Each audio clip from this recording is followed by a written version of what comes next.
Krishna Chaitanya Prabhu Nityananda Shri Advaita Gadadhar Srivasati Gaur Bhakta Krishna Chaitanya Prabhu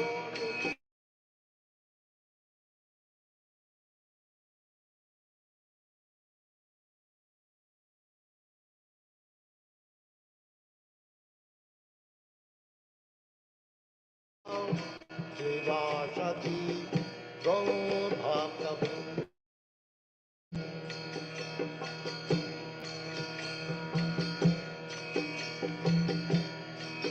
Hare Krishna, Krishna Krishna, Hare Hare, Hare Rama,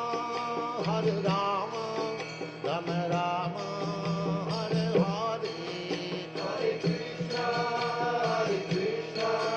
Krishna Krishna, Hare Hare, Hare Rama, Rama Rama, Hare Hare.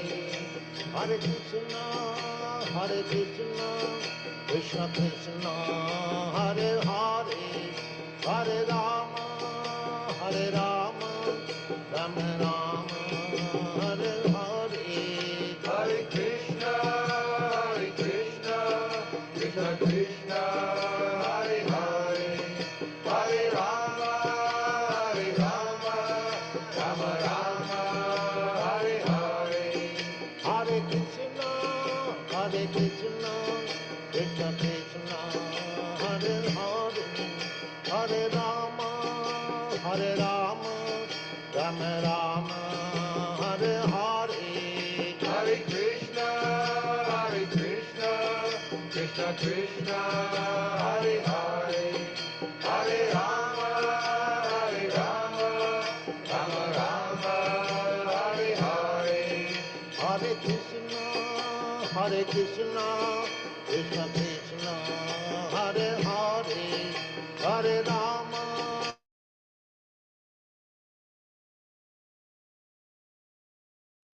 Hare Krishna, Makhanlal ji.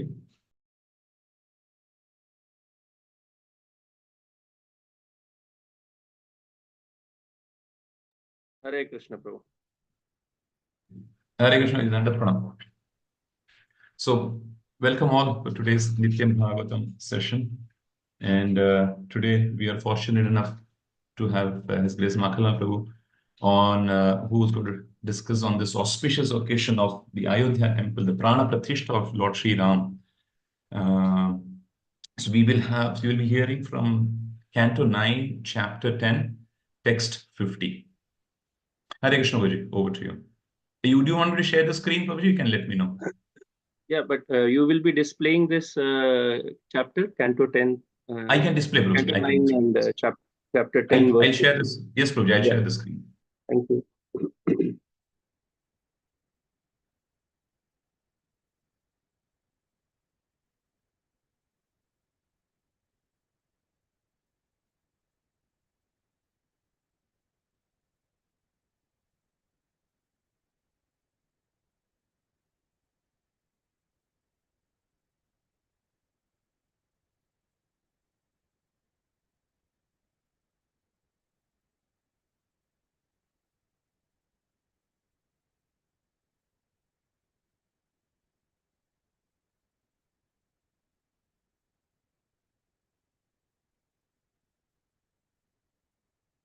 I would like to begin with just a couple of points. One is, a deep gratitude to Narari Chaitanya Prabhu and the leadership of ISKCON, Kumaraswamy Layout ICC Temple, for giving me this opportunity to engage my tongue and myself in the seva of Lord Ram on such an auspicious day today. We cannot fathom the importance of such a day, because only future tells how important this day was. or people who are able to see very far and wide are able to understand the importance. But most of us, by seeing others who are involved, gain inspiration and then understand the importance, or at least feel the importance. I really thank from the bottom of my heart for engaging me in this service today. To Sankarshan Priya Prabhu also. Second point with which I always start my talk or lecture is we will sing a bhajan. Usually in Srimad Bhagavatam class, we start with Jai Radha Madhava, which are the names of Krishna. But today being a very, very auspicious day related to Lord Ram, we will sing Ram Bhajan. The names of Sita Ram. The idea of singing before we start to hear is always to engage completely, absorb completely. And hence it is not just a by the way activity. Like we take bath before entering an altar or doing puja. In the same way, before we read Srimad Bhagavatam or hear Srimad Bhagavatam, this is like taking bath for our consciousness, for our senses. And hence I request all to absorb completely. You can keep your microphones on mute, but absorb completely in listening and chanting the name of Sita and Ram, and then we will go into the Srimad Bhagavatam.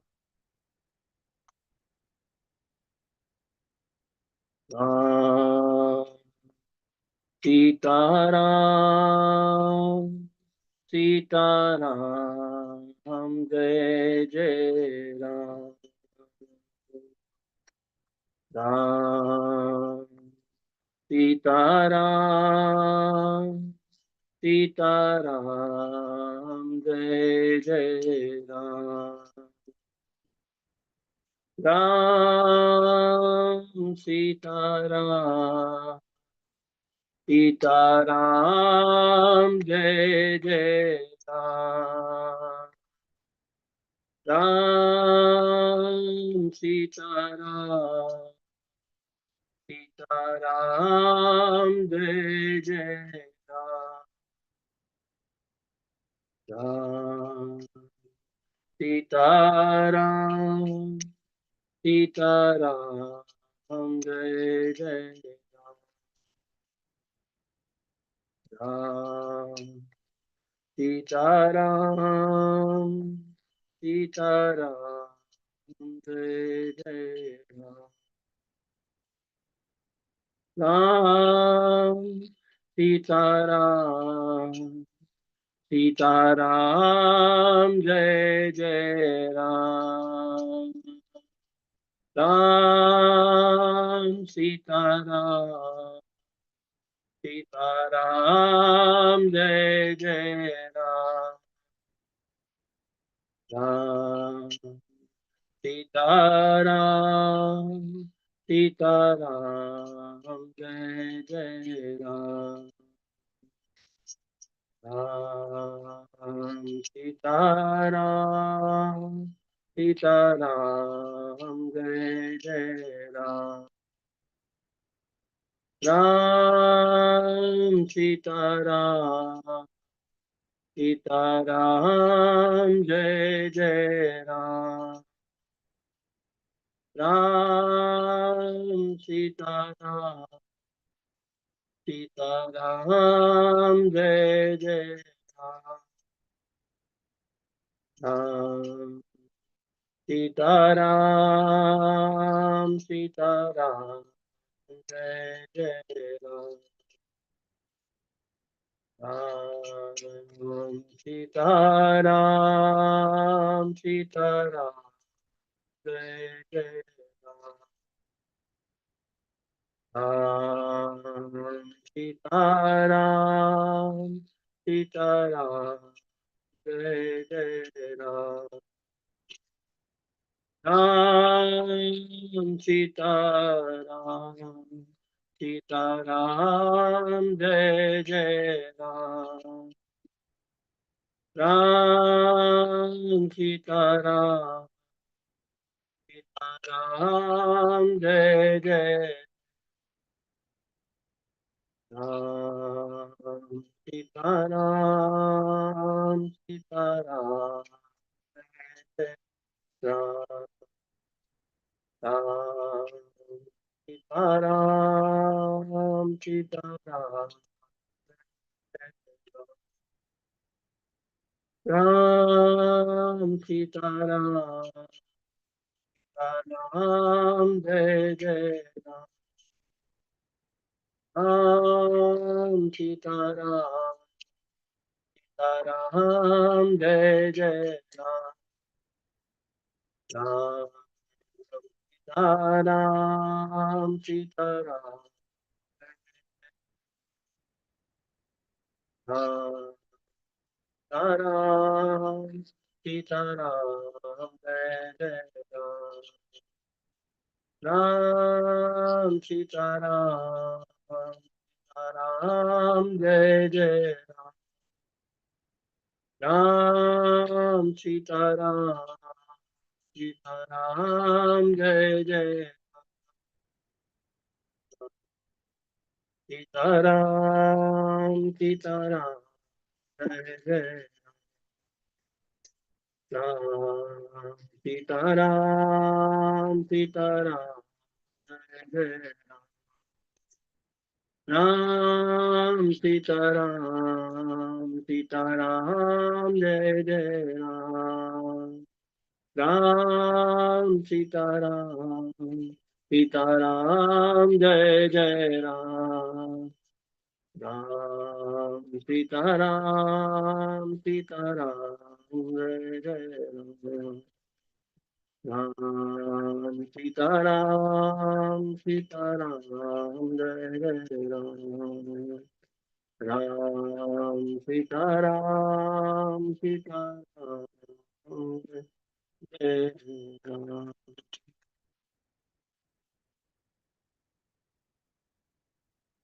Yeah, brother.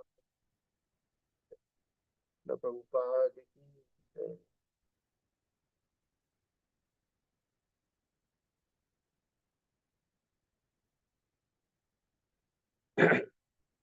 It is not easy to maintain focus in today's day and age, but when we sing, one meditation helps me. I was lucky that someone, when I was in my initial days of understanding sadhana, which I am still, but even more initial days, I would say, somebody told me that when you are chanting the name of the Lord, whether it is Ram, Sita, Krishna, Radha, Govinda, Madhava, always meditate that after chanting the name, you are offering one flower at the lotus feet of the Lord. And then when you meditate like this, you are able to focus your energies, you are able to focus on each mantra, on each name easily. Because our conditioning is so strong, it is not easy for us to focus. From childhood, we have not learned how to focus, and hence, such practices, meditative practices, help.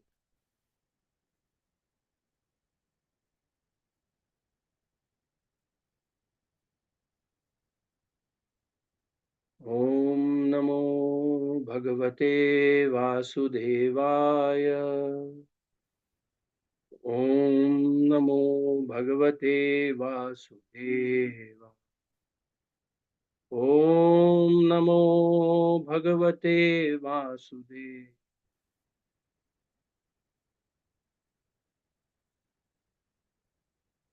Reading from Granth Raj Srimad Bhagavatam, Canto 9, Chapter 10, Verse 50.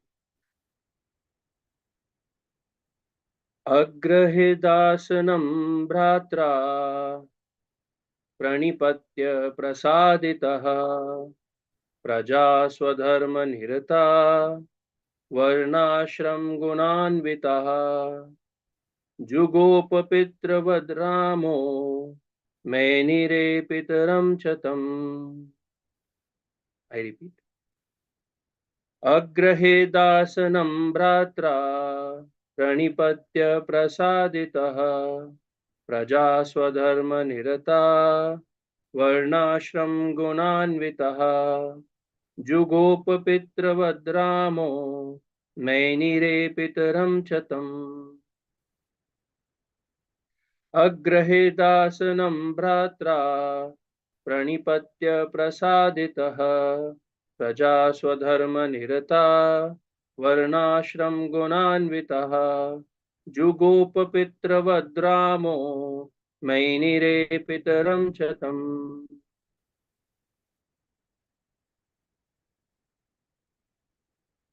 Agrahit, accepted.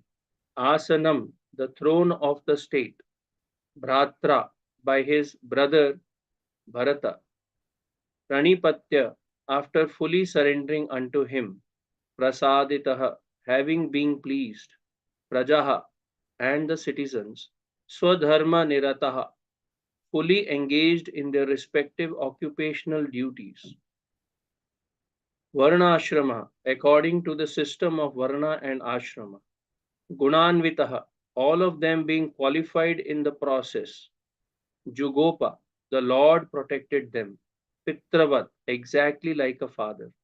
Ramaha, Lord Ramachandra. Menire, they considered Pitaram, exactly like a father. Cha, also, Tam, him, Lord Ramachandra. Translation. Being pleased by the full surrender and submission of Lord Bharata, Lord Ramachandra then accepted the throne of the state. He cared for the citizens exactly like a father, and the citizens, being fully engaged in their occupational duties of Varna and Ashrama, accepted him as their father. Purport by Srila A.C. Bhakti Vedanta Swami Srila Prabhupada ki jai. People are very fond of the pattern of Rama Rajya, and even today, politicians sometimes form a party called Rama Rajya. But unfortunately, they have no obedience to Lord Rama. It is sometimes said that people want the kingdom of God without God. Such an aspiration, however, is never to be fulfilled. Good government can exist when the relationship between the citizens and the government is like that exemplified by Lord Ramachandra and his citizens. Lord Ramachandra ruled his kingdom exactly as a father takes care of his children, and the citizens, being obliged to the good government of Lord Ramachandra, accepted the Lord as their father. Thus, the relationship between the citizens and the government should be exactly like that between father and son. When the son, when the sons in a family are well trained, they are obedient to the father and mother. And when the father is well qualified, he takes good care of the children. As indicated here by the words Swadharma Nirata Varnashrama Gunanvitaha. The people were good citizens because they accepted the institution of Varna and Ashram, which arranges society in the Varna divisions of Brahmana, Kshatriya, Vaishya, and Shudra, and the Ashrama divisions of Brahmacharya, Grihastha, Banaprastha, and Sannyasa. This is actual human civilization. People must be trained according to the different Varnashrama occupational duties. As confirmed in Bhagavad Gita, Chatur Varnyam Maya Srishtam Guna Karma Vibhagashaha. The four Varnas must be established according to the varying qualities and work. The first principle for good government is that it must institute this Varnashrama system. The purpose of Varnashrama is to enable people to become God conscious. Varnashramachara acharavata purushena parha puman Vishnur aradhyate. The entire Varnashrama scheme is intended to enable people to become Vaishnavas. Vishnur Asya Devata. When people worship Lord Vishnu as the Supreme Lord, they become Vaishnavas. Thus, people should be trained to become Vaishnavas through the system of Varna and Ashrama, as they were during the reign of Lord Ramachandra, when everyone was fully trained to follow the Varnashrama principles. Simply enforcing laws and ordinances cannot make the citizens obedient and lawful. That is impossible. Throughout the entire world, there are so many states, legislative assemblies, and parliaments, but still the citizens are rogue and thieves. Good citizenship, therefore, cannot be enforced. The citizen must be trained. As there are schools and colleges to train students to become chemical engineers, lawyers, or specialists in many other departments of knowledge, there must be schools and colleges to train students to become Brahmanas, Kshatriyas, Vaishyas, Shudras, Brahmacharis, Grihasthas, Vanaprasthas, and Sannyasis. This will provide the preliminary condition for good citizenship, Varnashrama Gunanvitaha. Generally speaking, if the king or president is a Rajarishi, the relationship between the citizens and the chief executive will be clear, and there will be no possibilities of disruption in the state, because the number of thieves and rogues will decrease. In Kali Yuga, however, because the Varnashrama system is neglected, people are generally thieves and rogues. In the system of democracy, such thieves and rogues naturally collect money from other thieves and rogues, and thus there is chaos in every government, and no one is happy. But here the example of good government is to be found in the reign of Lord Ramachandra. If people follow this example, there will be good government all over the world.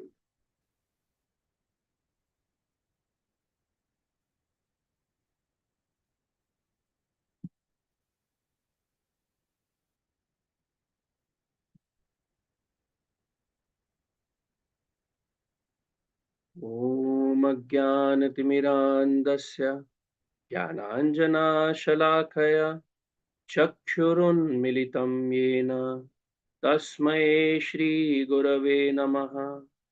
श्रीचैतन्यमनोभीष्टं स्थापितं येन भूतले स्वयं रूपः कदा मह्यं ददाति स्वपदान्तिकम्। वन्देऽहं श्रीगुरो श्रीयुतापदकमलं श्रीगुरु वैष्णवांश्च Shrirupa साग्रजातान्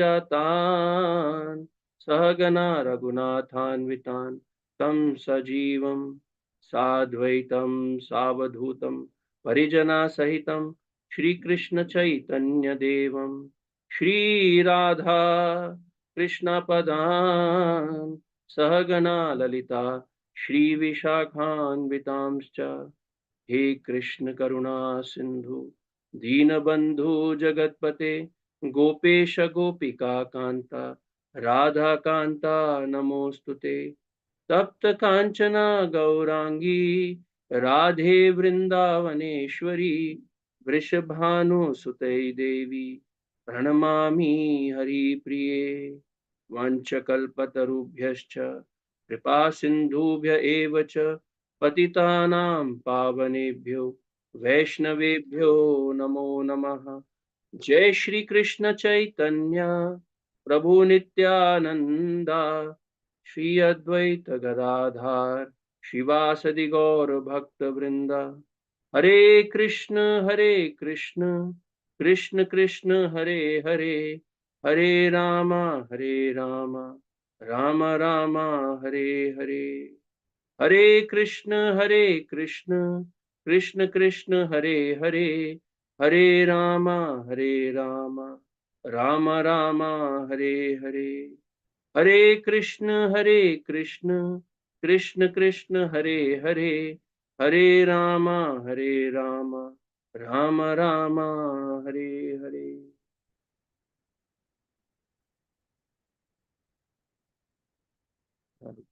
Balaji Prabhu, can we have a gallery view? I just prefer to speak to people than to myself. Yes, Prabhuji.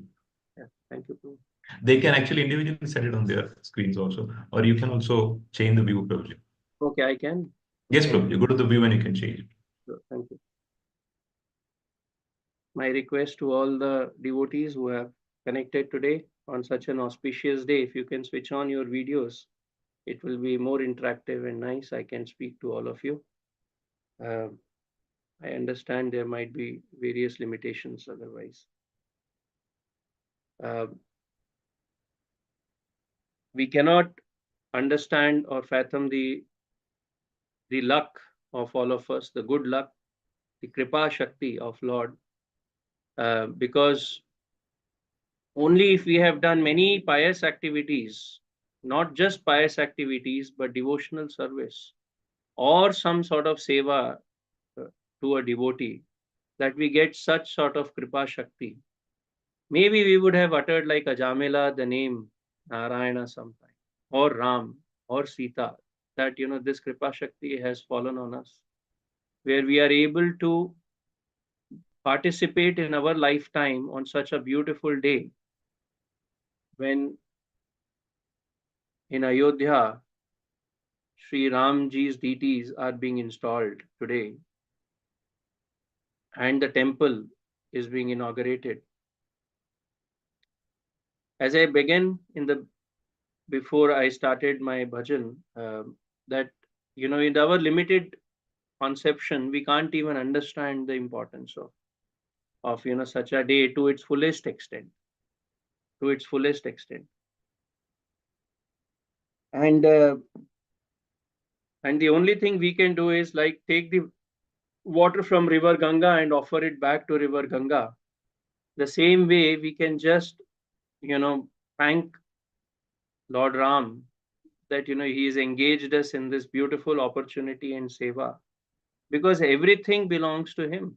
He is Sitapati, he is Lakshmipati, everything belongs to him, and yet he is giving us this opportunity to construct the temple, install the deities, and engage ourselves in the glorification of his holy names.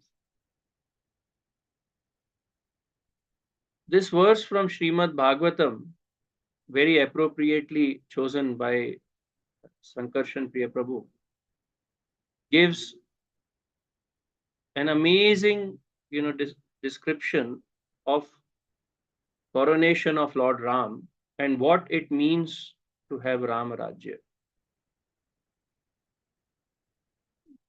It is very, very important to understand that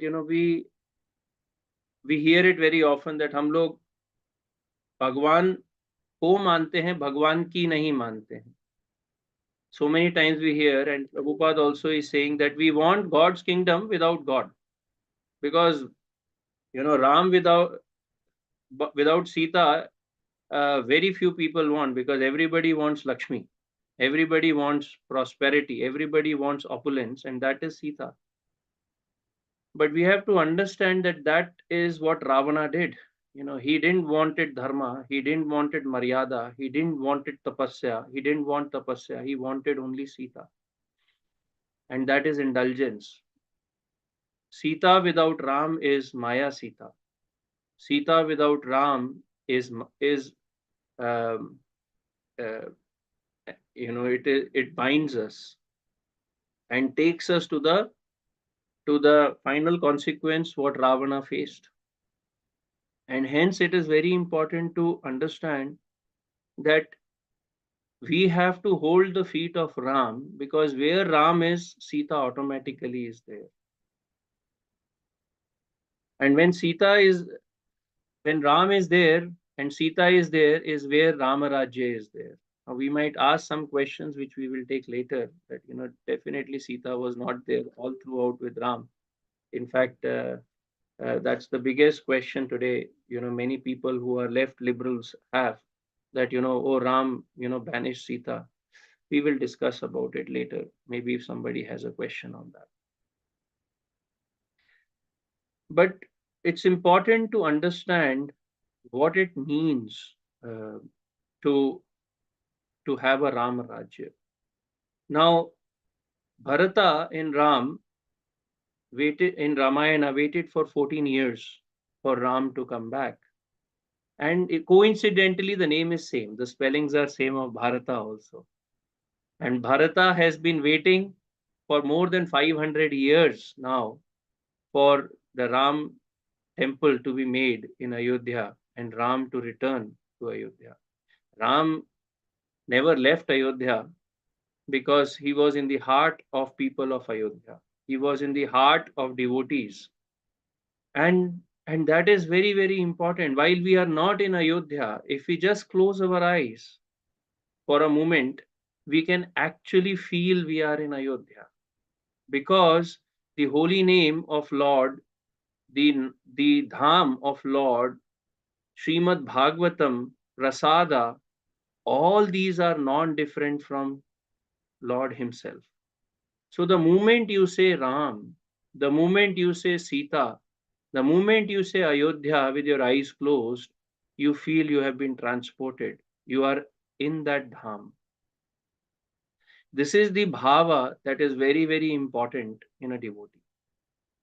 If we are able to meditate like this, we get transported and we are part of that Nitya Leela. And this Nitya Leela, what we are participating today is very, very beautiful because these symbols are equally important in a society, in a civilization. Otherwise, how would we express our devotion or our relationship with Lord? How would we pass this as a legacy to the next generation? There are many people asking this question today. Why so much of fanfare? Why so much of money is being spent, to build the temple, to crores of rupees for, this prana pratishtha? So much of, resources will be used. Yes, it will be, but it's equally important to, have your own symbols, your own, what we say rituals, for practicing your own sadhana bhakti as well as, passing it as a legacy to the next generation. Now when we say that after 500 years Ram is returning to Ayodhya, to his own home, to his own place, we also mean not just in physical form, which is important, but also in the form in our heart. Now, when we say that Ram is returning in our heart, what does it mean? That is very, very important.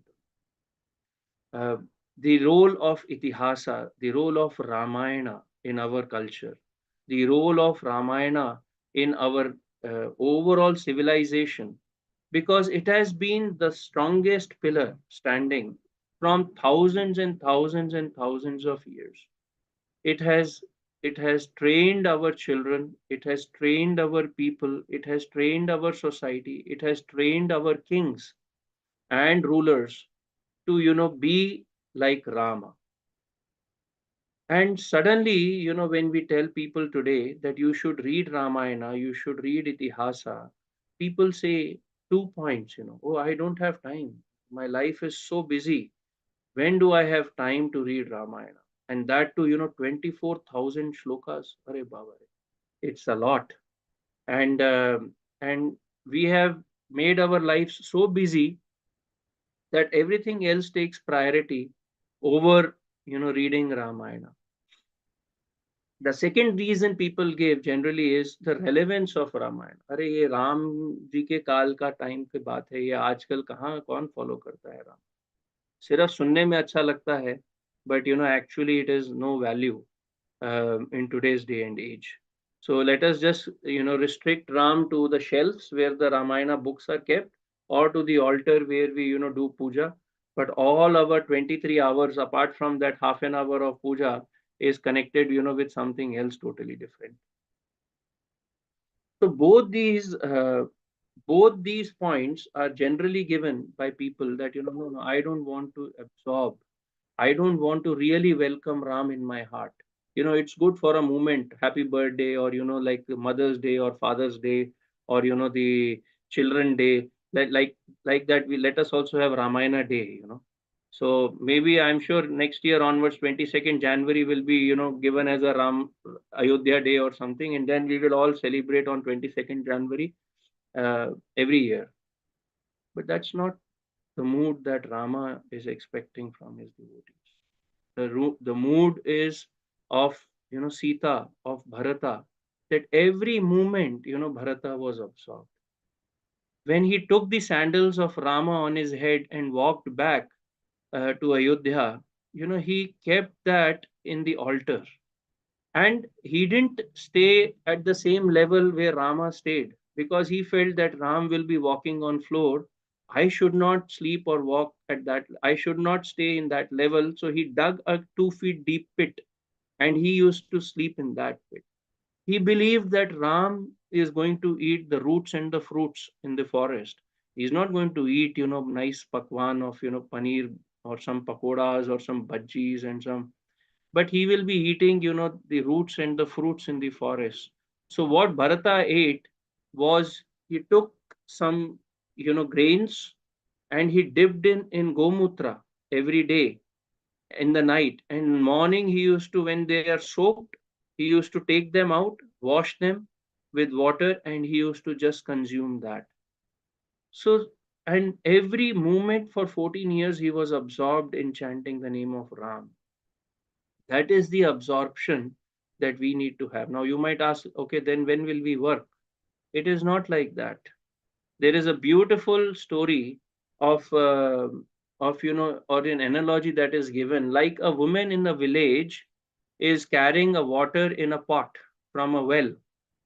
She is carrying one on the right hand side, she's having two on her head, and she's having her child in her left arm also, and yet she's walking and talking to her friends. So that is the analogy taken, that while we are absorbed in our work, in our karma, whatever work we are doing, we still should be in the back of the mind aware that we are doing it in the service of the Lord. And this is very, very important bhava to have.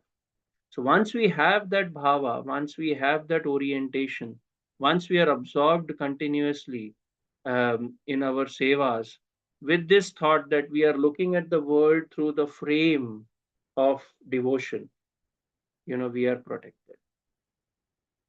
So this understanding, that, when we say, oh, I don't have time, we should also understand and take a example of that.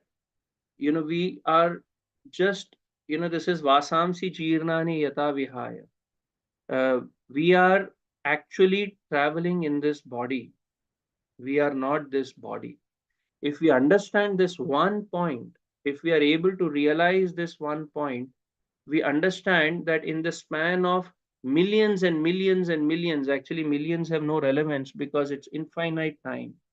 In the span of infinite time, but since, we have to take an example and an analogy to drive home the example, in the span of billions of years of our existence as Atma, this lifetime is not even as thick as a dot made by a pencil tip, on a paper. So, so we have to understand that we have got so attached and caught in this life, in the span of billions of years, and that we don't have time to spend to read Ramayana, Mahabharata, or Srimad Bhagavatam, or the Puranas that, we should be reading or spending time for, because our birth is there to actually read and consume this literature. That is the primary purpose. Savai pumsam paro dharmo yathor bhakti rathokshaje ahai tuki apratihata yayatma suprasiddhati. Srimad Bhagavatam says, Savai pumsam paro dharmo. The most important dharma, paro dharmos, for all the living beings is yathor bhakti rathokshaje. Our devotion to the adhokshaja, to the inconceivable, uninterrupted and unmotivated. So this is actually the paro dharma, why we have taken birth and we have forgotten. Now our paro dharma has become, our office, our work, our busyness, our so much of involvement that we give this reason that, oh, I don't have time to read Ramayana. The second reason what people give is no relevance. The moment you go into one level detail with a person, don't you need values in life of Rama? Don't you need children growing with Shraddha towards parents or towards adults? Don't you need truthfulness? Don't you need loving reciprocation and relationships between brothers and sisters and parents and overall family? Then when you break it down, everybody would say, yes, yes, yes, these are very beautiful values to have. So then what is the question of relevance or impact? Where is the question? Because until and unless we teach Ramayana or we tell Ramayana stories to children, how can we bring these values to our children or ourselves for that matter? I would say, like in aeroplane, we first put the mask on our mouth and then only to the co-passenger. In the same way, Ramayana has to be read, Bhagavatam has to be read, Mahabharata has to be read for ourselves first. Only when we read it for ourselves is when we can share it with others as well. So so let us understand the importance of itihasa and bring it into our daily practice. Now we have to understand that Bharata was tested, despite of his devotion, despite of his love for Rama. He was tested many times, but I would like to share two instances of his test because these are so close to my heart. The moment Bharata returns, from Kekai Desh, and he sees that in Ayodhya, to the contrary how Ayodhya is today, because I was seeing a short video where the whole city is bedecked with flowers and garlands, and the whole city is in a joyful mood. Um, we also have bought some crackers in Vidyakshetra.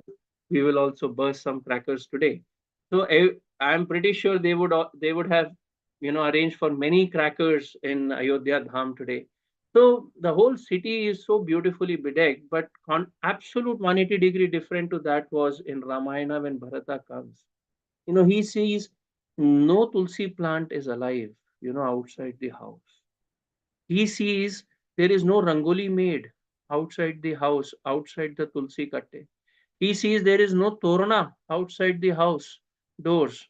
He sees there is, people when they are seeing Bharata, they are turning around and moving away. There is sadness and very inauspicious signs everywhere in Ayodhya.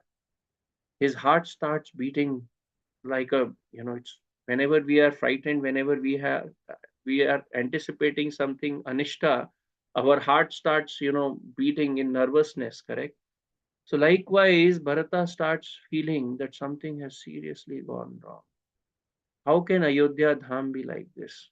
And then in that mood of fear and you know expectation of hearing something wrong or difficult to digest, he actually goes to his father's cabin or palace, and that is where he finds Kekai is there. And Kekai tells him there is no more hindrance on your path. He's saying, what do you mean by hindrance? I have ensured that now you will be the king and nobody else can stop you from being the king of Ayodhya. And Bharata, when he hears this, he says, but king is Ram. There is nobody else who can become the king of Ayodhya apart from Ram, O mother. What are you talking about? Where is father? Where is, oh, my dear father Dashratha? I want to meet him and talk to him. And then Kekai tells that I asked for two boons. I asked for two boons to your father, that let Ram be banished for 14 years to forest and that you be the king of Ayodhya. Imagine what would have gone through Bharata's heart. He just sat down there on his knees, started crying, and said, Kekai, he actually calls his mother by her first name. He says, oh Kekai, I have not seen a wretched woman more wretched than you ever in my own life. For you, you have done what you feel is right. For me, for my whole life, I'm going to suffer because I'm your son. And then when he gets to know that Dashratha is no more, he just starts crying. And while he's walking out of that palace, he condemns his mother, says, I am no more your son. You are no more my mother. Please, if you have little bit shame left in you, go to the forest and never show your face to me again. And Bharata walks with that heavy heart, with that heavy feeling in his heart, crying profusely that I would find shelter in Mother Kaushalya's lap. And his feet are are not supporting him because his mind is going faster than his body can take. He just wants to get transported to Kaushalya's palace because he's not able to, bear the pain of what he has just heard. And with this pain in his heart, with this, with rivers of tears in his eyes, he sees Kaushalya in her palace. And Kaushalya also sees Bharata, gets up and starts running towards Bharata, and she checks herself at that very moment because she wants to test Bharata. That what is Bharata's mood? What is that he has in his mind? What is that he has in his heart? So she stops. And the moment Bharata comes in front of Kaushalya, she doesn't say, oh son, what she has been calling Bharata through and through. She says, oh Rajan. Just hearing that word, as if, thousands of arrows pierce the heart of Bharata. He just falls down there and says, oh mother, you also have left me. Like Ram left me, like Dashratha left me, you also have left me. Where shall I go? I am your son. I am not the king. Only one person is the king. So Kaushalya's test to Bharata was so strong, was so powerful, it unbearable pain. Bharata sits down there and recounts 50 sins human beings can commit. 50 sins, and he says, if I had an ounce of desire to be a king, let the papa of these 50 sins come on my head, O mother. Hearing this from Bharata's mouth, Kaushalya starts crying as if Ram has returned. Actually, it was told that there was very less difference between Ram and both were highly qualified. In fact, Ram tells this point when Bharata goes to Chitrakoot and meets Ram. Ram tells that point that I am so happy, Bharata, that you are going to be the king because in many ways I see you more qualified than me. So Bharata says that's your humility, O Ram, that you are, O brother, that you are saying like this. But it's a fact that Bharata was equally qualified as Ram to become the king, but he never saw himself qualified more than a dust, a speck of dust at the feet of Ram. That was the bhava of the brother. And then second time Bharata was tested by Hanuman. It was such a beautiful incident. When Ram was returning back from Lanka, he sends Hanuman ahead of him. He says, Hanuman, you go and you test Bharata. When you tell Bharata, first of all, see where he is. Second, when you meet him, I am not looking at what Bharata's reply will be when he listens that, Rama is coming back. I want to know what was his facial expression when you tell him that I am coming back. Because your face cannot lie. And you are expert, oh Hanuman, in reading face. So I want you, before even the words of Bharata, to read his facial expressions and then come and let me know. Because if Bharata has even an ounce of desire, or he's not happy that I am returning back, I won't return. So Hanumanji goes and tells Bharata, he's hearing that there is word sound coming from somewhere in Ayodhya, and little outside of Ayodhya there is a sound coming, Ram, Ram, Ram. So he goes in that direction and he sees that there is a person who is worshipping, the sandals. And then he understands, oh, these are the sandals of Lord Ram. And then he says, this is Bharata. He is Bharata. So then he goes and tells Bharata that I am devotee of Lord Ram. Just hearing those words, Bharata is so joyful. His face blossoms as if, a, a dry land has got rain after 14 years. Imagine what would be the condition. So his emotions get flooded by this word of Ram, hearing this word of Ram. And the moment Hanumanji tells Bharata that Ram is coming, he sees the facial expression of a child, of a son, of a younger brother, exactly what is mentioned in Bhagavatam here. So these two tastes of Bharata,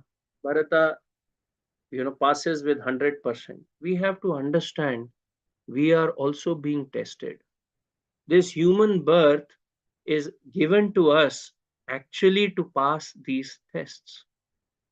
This human birth is given to us for only one purpose, for one objective. Sarva dharman parityajya mam ekam sharanam vraja aham tvam sarva papebhyo mokshayesha. Savai pumsam paro dharmo. In both these verses, you see dharma is coming.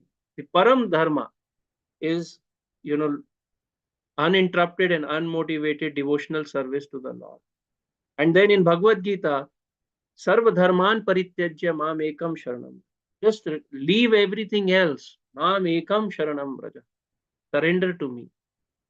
I will ensure that, I will take all your sins and I will provide you, moksha. Moksha eshami masucha.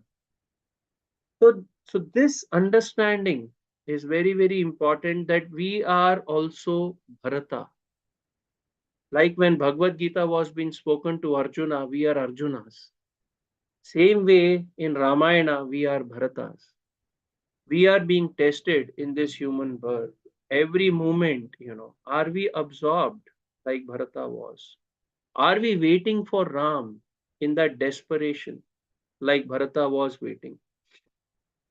If we are not, it's time to check, it's time to really understand that, are we, how to, be in that mood, or how to develop that mood. And that is what Prabhupada is talking about, that the way to develop that mood is not, it doesn't happen like Ajamila was lucky. Not everybody will be able to antakale chamamevam smaran muktva kalevanam. We won't be able to remember at the time of death if we haven't remembered him at that when we are living. No magic happens at the time of death.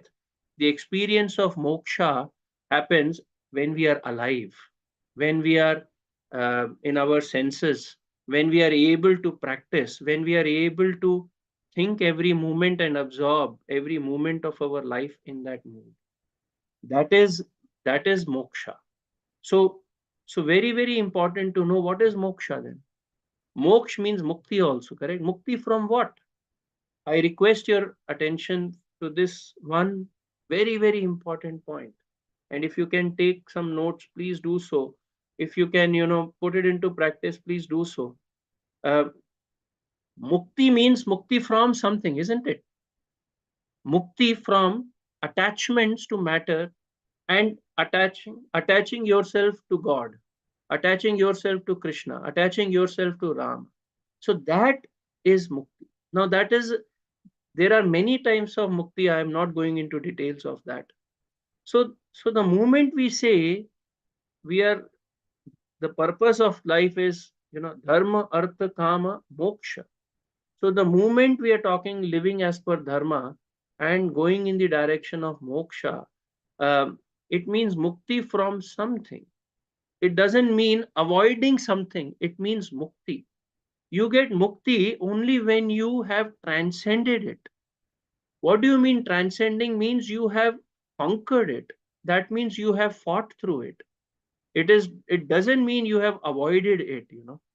So today, so much of things we are doing, arranging, lot of money, lot of house, lot of bank balance, lot of, facilities, lot of everything. Just avoiding, absorbing in devotion, avoiding absorbing our time and attention in sadhana, our life is just running away. Most of us in this talk today are, close to 50 years and above. More than half of our life has gone. It's we have to understand that, like our half of life has gone, the same way remaining half will also just run away. uh, so so if we are not understanding that our the mukti is actually fighting and transcending through, it is not about convenient, it is about finding a solution, it is not about avoiding, it is about finding a solution. So we have to fight through our anarthas. We have to have a plan, we have to have a strategy, we have to conquer our anarthas of kama, krodha, moh, mad, matsarya, lobha. And all these things you actually encounter when you are part of varna and ashrama. That is the beauty of varnashrama system that was created when Krishna is saying chatur varnam maya srishtam guna karma vibhagas. I am the one who has created this varna ashrama system. I am the one who has created these gunas. Maya adhyakshena prakriti suyate sa characharam hetu nanena kaunteya jagad viparivartate.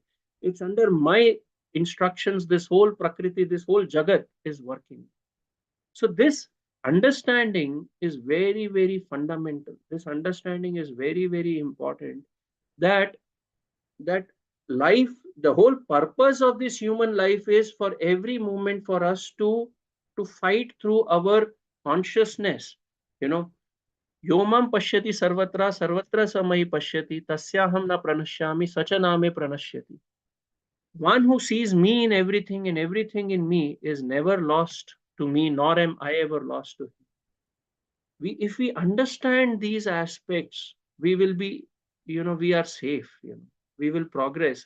And this human birth which we have got after so many millions and millions of births, 8.4 million species, we have gone through. We have to get this human birth. We have gone through, being a fly, a mosquito, a reptile, a snake, a dog, a cow, an elephant, a lion, a tiger. All these births we have gone through and we have got this human birth. So, and that also half is gone, mostly for most of us in this talk today. So let us utilize the remaining part. It's never late. Today is the best day to start the remaining part of our life. Uh, so, so let us invest in understanding what was the mood of Mother Kunti. When she says to Krishna that no, no, no, you give me a lot of problems, oh Krishna, oh Madhav, oh Gopal, because when we had problems and we had troubles, you were with us. You know, now when we have the kingdom, you are leaving us. So I don't want this sukha of kingdom. I don't want this sukha of money and opulence. I am okay to get so much of problem because you will be with us the way you were. This mood is what symbolizes the mood of a bhakta, of a devotee of Bharata. That let the problems be there, because problems is what is going to help us transcend those problems. Only when we have problems we will find a solution. I know it is difficult. Dukhalayam ashashvatam. Life of human beings is what Krishna is saying. It is Dukhalayam ashashvatam. But we put so much of effort, avoiding dukha, and planning, to have lot of so-called temporary sukha, and in the process we forget the ananda, you know, the Sat Chit and Ananda, the actual true nature of who we are. So that understanding is very, very fundamental to be absorbed in this mood of Bharata. If we, if we, so we should actually be, you know, working in this manner. That is where, the whole society was structured on the basis of, Arth Vyavastha, the Samaj Vyavastha, the Jati Vyavastha, the Varna Vyavastha, the Ashram Vyavastha, which now has got broken. We are very lucky that Prabhupada spoke about Devi Varnashrama, what is 50% of work remaining is. And at Vidyakshetra also, where we are focusing on creating such community where students in next generation or parents today can actually engage themselves in the three parts of Ichha, Kriya and Jnana. Do something with their hand.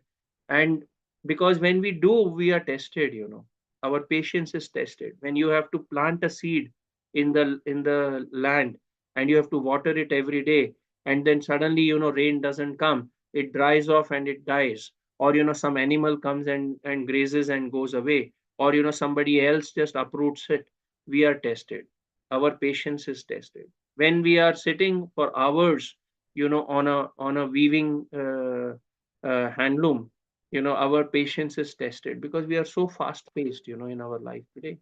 When we are actually cooking in temple and are absorbed, when we are making flower garlands with other devotees, our envy, our jealousy is tested.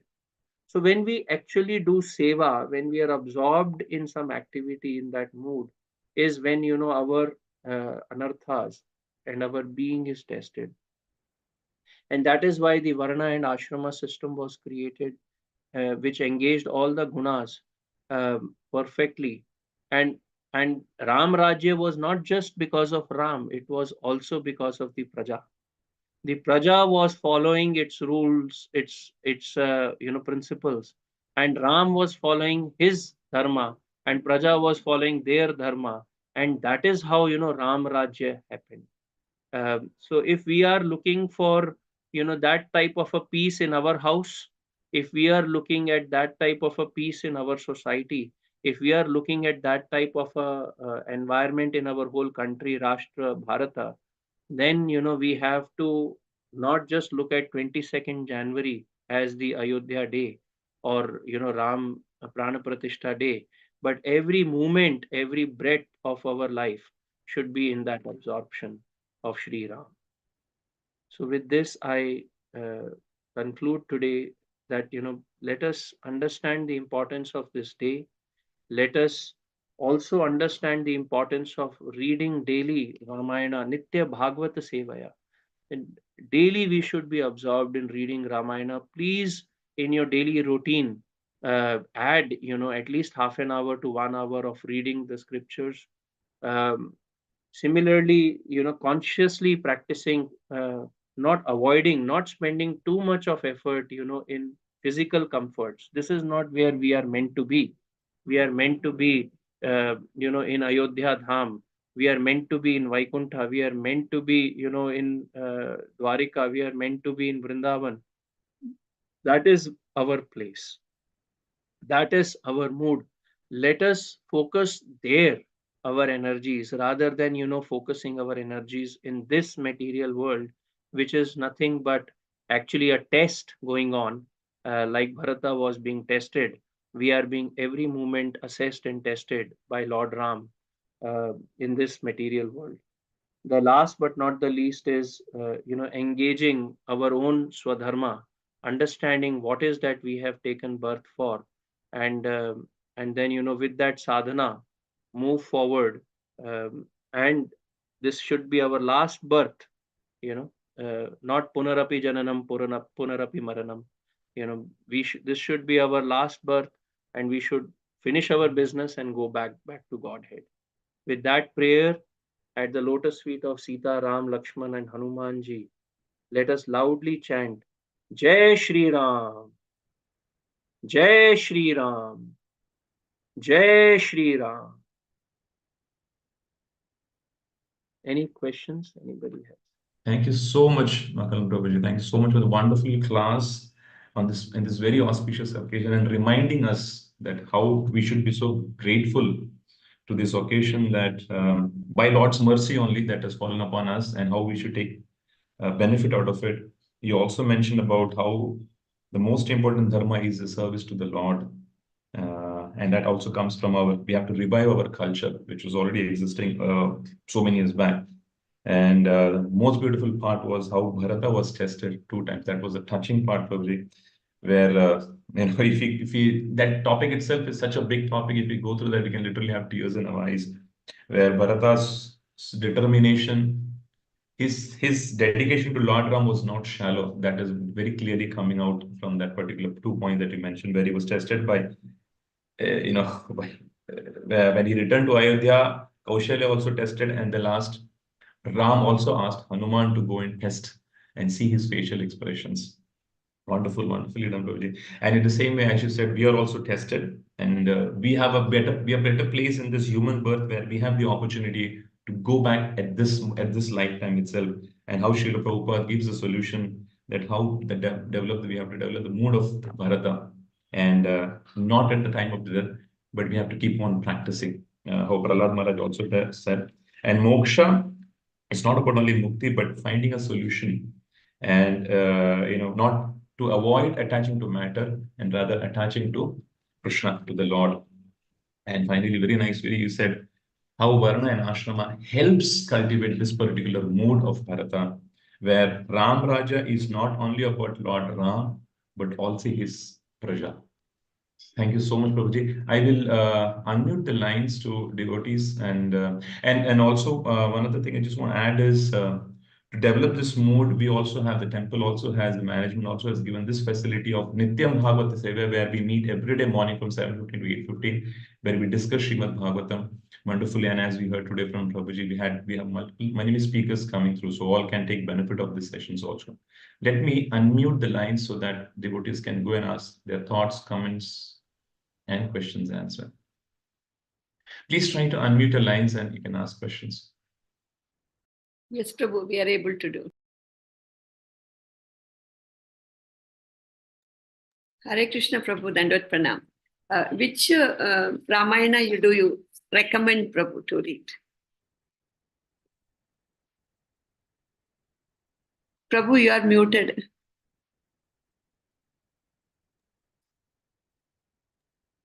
Yes. Yes, Mataji. Mataji, first and foremost, Srimad Bhagavatam 9th canto itself has a decent, it's almost a whole canto is dedicated. There are many chapters dedicated to Ramayana. Yes. It can be a good beginning point. Apart from that, I have read multiple Ramayana sources. There is Shubh-Vilas Prabhu has written a set of 6 books actually related to Ramayana.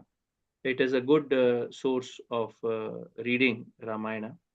Apart from that, Narayanacharya has written on Ramayana. If you are able to read Kannada, Narayanacharya, who is a very well-known Sri Vaishnava, he has written it. It's again a good source of Ramayana. Then Bhakti Vikas Maharaj also has written one small book is there on Ramayana. That is also a good source of Ramayana reading. Mataji. Prabhu, you told about the Bharat was tested several times. That is when Rama asked Hanuman to go. From where does the Ram comes? It is Hanuman during that particular time there was some disturbance.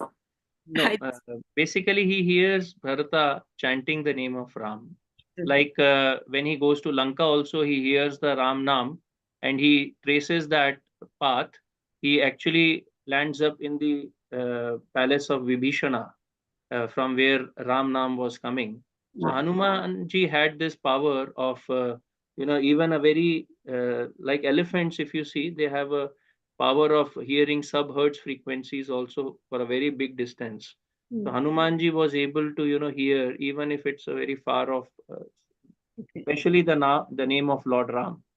So he actually goes searching in Lanka the same way he hears Bharata chanting the name of Ram, and then he goes and meets Bharata. Yes, Prabhu. Thank you, Prabhu. Thank you. Very wonderful beginning of the day. Dandavat Pranam, Prabhu. Hare Krishna. Hare Krishna, Prabhu. Hare Krishna. ಪ್ರಭು, ನೀವು ತುಂಬಾ ಚೆನ್ನಾಗಿ ರಾಮಾಯಣದ್ದು ಇವತ್ತು ವಿಶೇಷವಾಗಿ ನಮ್ಗೆಲ್ರಿಗೆ ತಿಳುವಳಿಕೆ ಕೊಟ್ರು. ತುಂಬಾ ಚೆನ್ನಾಗಿತ್ತು ಪ್ರಭು. ಅದರಲ್ಲೂ ವಿಶೇಷವಾಗಿ ನನಗೆ ಅದು ಮೋಕ್ಷದ್ದು ಒಂದು ವಿಚಾರ ಲಾಸ್ಟ್ ಅಲ್ಲಿ ಹೇಳಿದ್ರಲ್ವಾ, ಅದು ತುಂಬಾ ಅದ್ಭುತವಾಗಿತ್ತು. ಅದನ್ನ ನಾವೇನೋ ಅನ್ಕೊಂಡಿರ್ತೀವಿ ಮೋಕ್ಷ ಅಂದ್ರೆ ದೇಹ ಬಿಟ್ಮೇಲೆ ಅಂತ. ಇಲ್ಲ ಆದ್ರೆ ನಿಜವಾಗ್ಲೂ ಮೋಕ್ಷ ನಾವ್ ಯಾವ ತರ ಅನುಭವ ಮಾಡ್ಬೇಕು ಅನ್ನೋದು ತುಂಬಾ ಚೆನ್ನಾಗಿ ಹೇಳ್ಕೊಟ್ರಿ. ಅದನ್ನ ಇನ್ನೊಂದ್ ಚೂರು ಎಕ್ಸ್ಪ್ಲೈನ್ ಮಾಡಿದ್ರೆ ಚೆನ್ನಾಗಿರುತ್ತೆ. ಇನ್ನೊಂದ್ ಹೌದು ಸ್ವಲ್ಪ. ಆಕ್ಚುಲಿ ಪ್ರಭುಜಿ ಸುಮಾರು ಜನಗೆ ಇದು ಕನ್ಫ್ಯೂಷನ್ ಇದೆ that after death that after death is we get moksha. Actually it is not true. The anubhava of moksha is while we are alive. Uh, that is actually moksha, because at the time of death, that means we are waiting for the kripa only to happen. Yes, like Ajamila, Ajamila also didn't get moksha in the same time when he left his body. He had to take one more birth actually before he got moksha. But that is kripa shakti of the Lord. We cannot assume that there will be kripa shakti. In fact, in most of the cases it is not. So the understanding of moksha is while we are alive, we should have got mukti. We should have got mukti from attachments to the matter, and we should have got mukti from this whole. We should have the correct understanding, the understanding, the truth, what we say, satya. सत्य का साक्षात्कार हमें जीवित रहते हुए होना है प्रभु जी. So that is moksha. At the time of death, तो भागवतम जैसे बोलती है, it is like crossing from one room to another. It is for one who is prepared. Prepared means already one who has got liberated. It is just like you are crossing from one room to another. But for one who is not prepared, Srimad Bhagavatam says that it is like 40,000 scorpions biting at the same time. Now that biting, that pain is not just physical pain, it is emotional pain more than the physical pain. Imagine today if we lose 1,000 rupees for 1 month, we will remember it. That is the pain of losing 1,000 rupees. The same way at the time of death, we have to lose everything. Our name, our fame, our family, our children, our husband, our wife, our parents, our possessions, our house, our car, nothing goes with us. Nothing goes with us. So if we understand this point, then we are prepared while we are alive only. So what is there to lose when we have not gained anything? This is the very moment, this moment, and that is what the understanding of moksha is very deeply connected to. Also the point, this is a clue, also connected to the point that in my dham there is no time. Krishna says there is no time in my dham. What does that mean? That there is no past and there is no future. One who is liberated is always in present, is always in the seva bhav, in that movement of the Lord.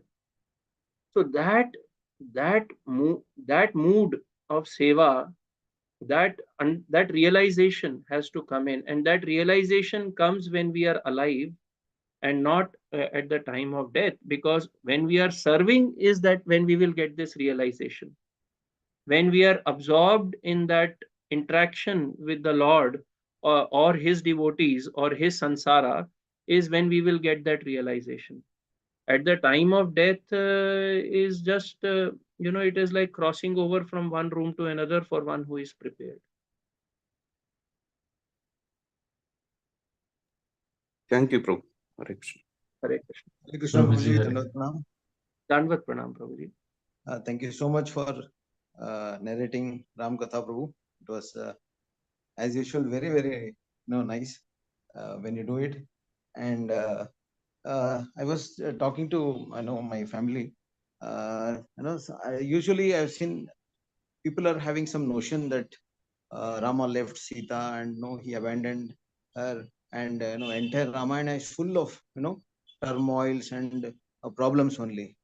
And in a way they start doubting, are they really gods? Like that they start doubting. So then a point struck that when this turmoils all started in the family, then how each other love very much. They see, Bharata is doing all his sacrifices. Lakshmana has not slept for 14 years. Urmila is not sleeping because Lakshmana is sleeping. She is taking care of all the parents, and Hanumanji doing all this. So the love for each other comes so nice in Ramayana. Then we understand, how animalistic we behave with each other when we, so this love comes so, between all the, I want to say characters. So between each other, that it's really sublime, and it makes us think. Of course, Ram did not want to play the part of a god, but through his, um, as a human being, all the characters, they show that love for each other, and they they set an example. Correct. That was very wonderful. That is what I think, that is the direction in which people should understand Ramayana, rather Yeah, I than, think it's important. 2 points. One is to read Ramayana from the right source. It's very, very important, because um, today's environment, the left liberal environment, the woke people, also the people who have not actually read and absorbed in Ramayana with Shraddha, they highlight these type of points. Are Sita was banished, and Ram was crying. What is Ram? He's a lord, or he's how can God cry? And how can he be screaming, oh Sita, where are you? Oh Sita, where are you? And then so much of trouble, the whole Ramayana, what you just highlighted. Actually, we have to read Ramayana. Then we will understand that these are just some instances in the whole Ramayana. Ramayana is full of beautiful, instances also. Does somebody tell you that Rama also had a competition with Sita in the river? They both swam, and then they were competing as husband and wife, and then they make Lakshmana the referee, and Lakshmana says to Rama, why do you keep putting me in such troubles? That you and Sita, you are competing. And then Lakshmana sees that one side, when Rama and Sita are swimming in the in river Godavari, then Rama has reached already the other end, and Sita is not even reached half. And then Rama slows down, purposefully, so that Sita wins. And then Sita goes to the other end, and then comes back and actually reaches the shore faster than Rama. And then she is teasing Rama. See, you are king, you say, but I am uh, faster than you in water. And then Lakshmana smiles, and Rama is also smiling. So these such beautiful moments are also there in Ramayana. When we read, we understand the reciprocation of husband and wife, what it means to be loving and caring. And there is a beautiful moment when Sita actually tells Rama that you are not even a male. So when Rama comes to Sita and Lakshmana, and is telling Sita that I have been asked to go by my father for 14 years to forest. You take good care of my parents here, and I will come back after 14 years. So Sita says, you don't need to teach me how to take care of your parents. My parents have taught me. This sort of response Sita gives. And then Rama says, no, no, but you should not come to forest. So she says, I will be where you are. He says, no, it's not. You have never stepped even on, a ground, or a land which has, pebbles. What to talk of, forest which will have thorns as big as swords. There will be animals, there will be wild animals, Sita. Forest is not a joke. So, so Mother Sita says, um, this is not why I have married you. And this discussion goes on, and in this discussion, Sita gets angry and then tells Rama, I I I am failing to understand that what would my father think when he gets to know that he has married me not to a male. And when Sita actually tells that, she thinks in her mind, I should just some way go with Ram, and then I will make up for it. And Rama also remembers it. I am not even a male. He remembers it, and he shows Sita by killing 15,600, more than close to 16,000 Rakshasas single-handedly, Haradushana, when they attack. And then he goes to Sita as a Purusha, and Sita, and from her eyes, acknowledges that, I accept you, and I am apologetic for what I told you in Ayodhya. So these sort of beautiful exchanges and reciprocations, are there. When Shurpanakha comes, Ram and Lakshmana are actually, joking with her. That bhava, when Rama tells, see, I am Ekapatni Vrata, I am married already. Why don't you go and look at Lakshmana? See, he's also very handsome and he's without his wife. So there is a hasya ras also. So like that, we have to actually absorb in reading Ramayana.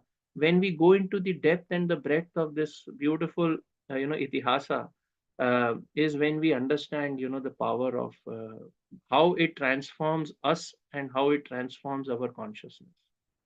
So that is very, very important. Thank you, Prabhuji. Hare I Krishna just want to Prabhu. read. Sorry, Prabhuji. One more point. I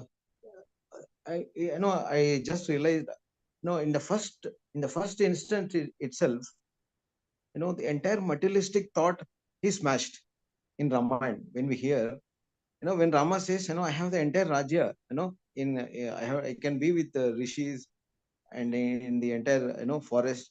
Then that materialistic thought there itself he has crushed, and then the whole new chapter starts where surrounding Rama and the pastimes of Ram. And one more point was true. Like I was thinking that if we think it's a matter of their it is it's a matter of the family of Rama, but it's not so, because entire Ayodhya are also equally reciprocating with Ram as their family members.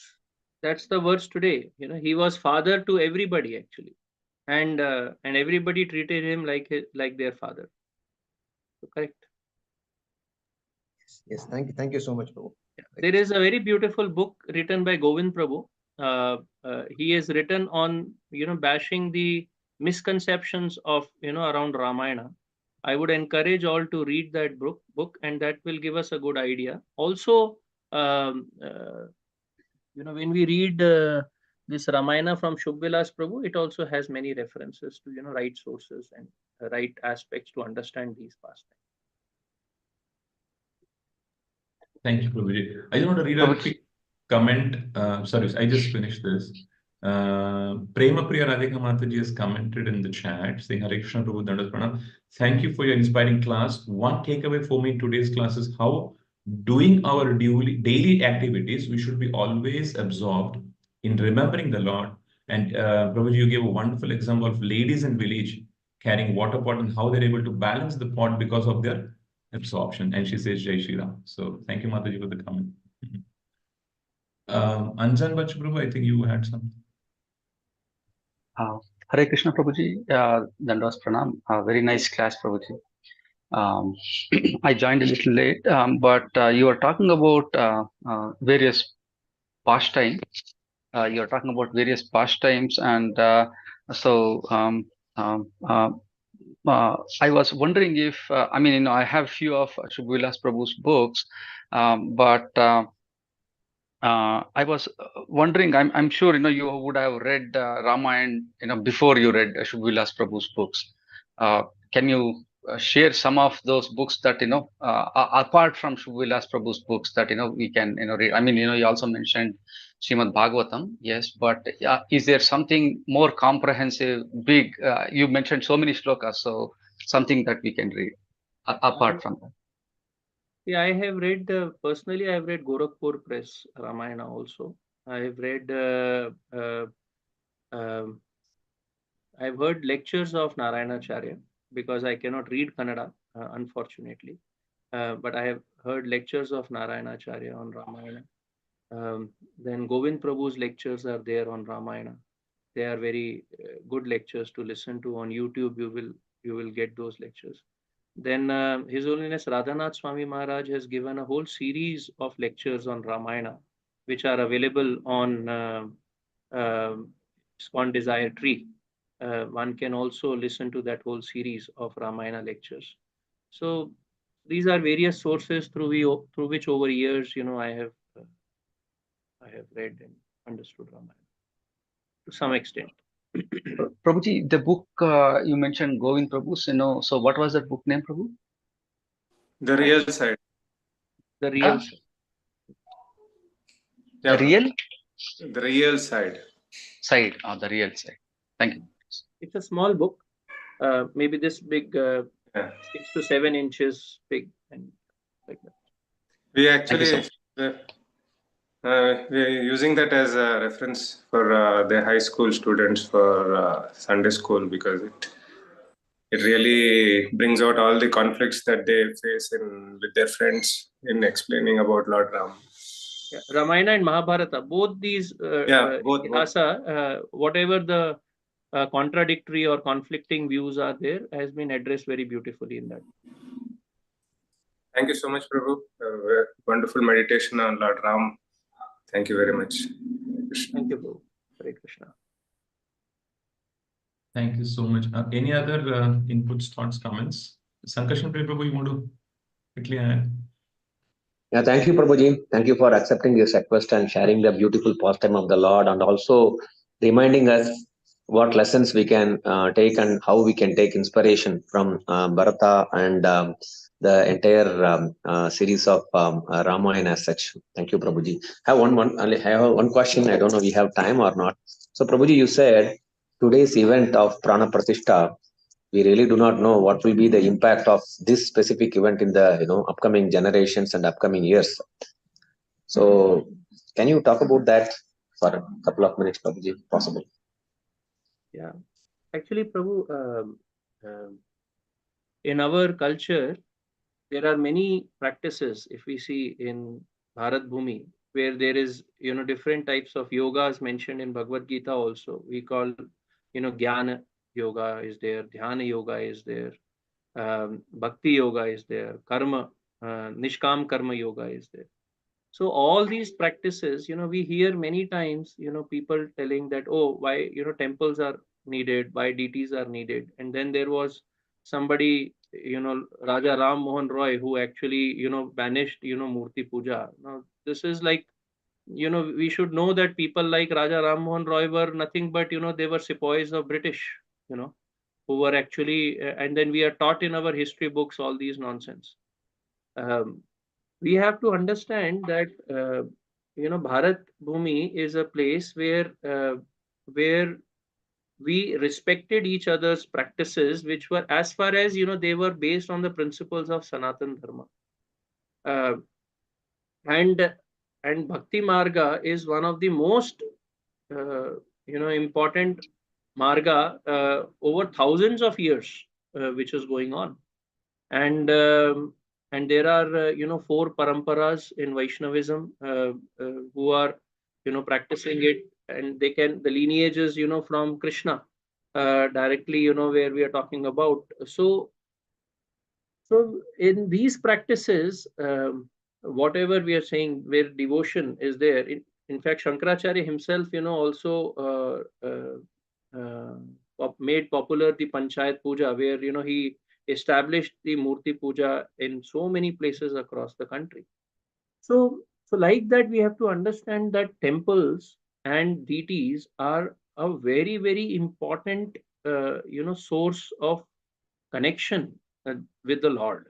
They are Vigrahas themselves, they are Bhagwan themselves, and that is the reason why the Prana Pratishtha is done. Without Prana Pratishtha, so when we are saying Prana Pratishtha, means that we are actually invoking that you, oh Lord, you please descend, into this deity, so that when we come and we are taking darshana, we are purified, we are cleansed of our attachment. Yomam pashyati sarvatra, sarvatra samay pashyati.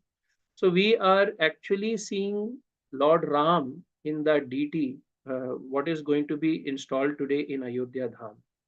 Now, temples were not only just temples for religious purpose. They were the life center of our culture. We had education connected to temples, we had economics connected to temples, we had culture connected to temples, we had whole cities were built around the temples. You see Sri Rangam, the temple is in the center, and then there are 7 concentric circles. The same way Ayodhya, the same way Dwarika, the same way Mathura, the same way Kashi. All these cities are actually nothing but temple cities. Madurai, yeah, these were the main cities which India had. Avantika. So today only in this modern concept of cities, we don't have temple in the center. Otherwise, always, if you see traditionally or culturally, temples were always in the center of our culture, and everything was built around them. And that is the importance, that Ayodhya and the installation of Ram and Lakshman and Sita and Hanumanji's deities mean to all of us, or should mean to us, because this is going to, it is not just going to be a temple. It will now create the whole city like Srirangam around it. It will create a whole economics around it. It will create a whole culture around it. Already people are talking about, we will have some Gurukulas coming over there. We will have some learning centers coming around. So imagine in hundreds and thousands of years, what impact it will have, on the whole culture and the society of the country. So that is, it is just a very important beginning, for which we have been waiting for more than 500 years, unfortunately. But it's a very important step, which is happening, and I think we should again meditate on the fortune that we, has befallen on us, that we are at the same time when Sri Ramji's deities are being installed in Ayodhya Dham. I would strongly encourage that in near future, all of us should visit the temple. All of us should go on yatra to Chitrakoot, to Nasik, all the places of importance of Ramayana. Sure. Thank you, Prabhuji. Thank you very much. Thank you, Balaji Prabhu, over to you. Yes, I think, sorry, Prabhuji. Over to you for the closure comments, Prabhu. Yes, true. Yes. So yeah, we'll close the session here with a prayer that we are able to restore Lord Ram within our hearts and also externally, so internally, externally also. Thank you so much for the wonderful class, Prabhuji, and reminding us how glorious is our culture, how glorious was Lord Ram and our Parampara. Thank you so much, Prabhuji. We'll end with the Vaishnava pranams. Vanchakalpatarubhyascha kripa sindhubhyev cha पतितानां पावनेभ्यो वैष्णवेभ्यो नमो नमः। अनंत कोटि वैष्णव वृंद की जय। वैष्णव ठाकुर श्रील प्रभुपाद की जय। प्रभु श्री राम भागवतम की जय। प्रभु श्री रामचंद्र की जय। Makhanlal Prabhu ki jai. Jai. Thank you all. I'll end the session here. Thank you so much for joining. We'll meet tomorrow morning at the same time, 7:15 a.m. for the next Bhagavatam class. Hare Krishna. Hare Krishna. Hare Krishna.